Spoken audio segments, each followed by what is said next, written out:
Hello and welcome to this short podcast, where we will tell you about our recently published article in DevMed.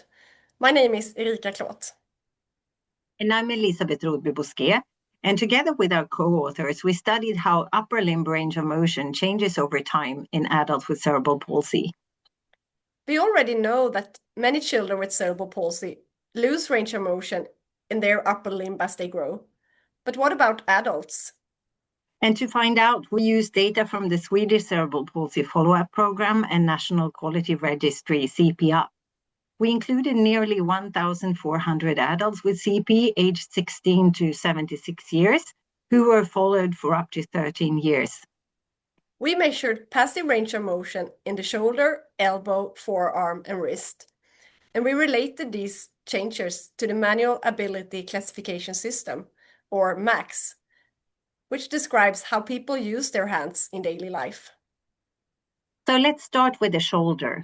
Across all max levels, we saw a decline in both shoulder abduction and flexion.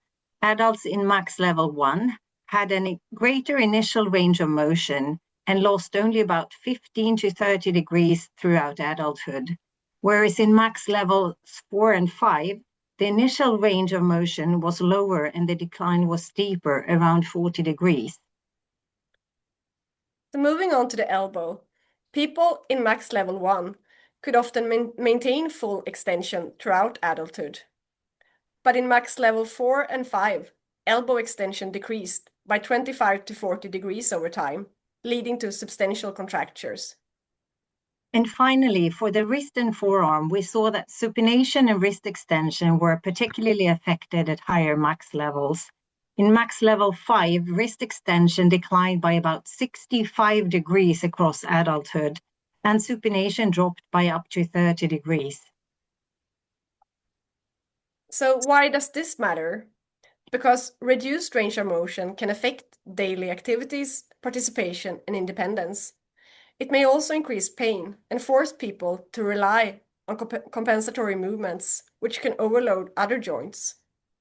So the take-home message is that adults with cerebral palsy need systematic follow-up and tailored interventions, not only in childhood, but throughout their lives.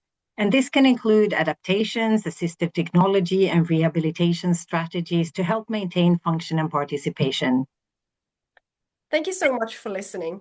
And if you'd like to dive deeper into the results and see the graphs that we mentioned, you can find a full article in open access in DevMed. Thank you very much.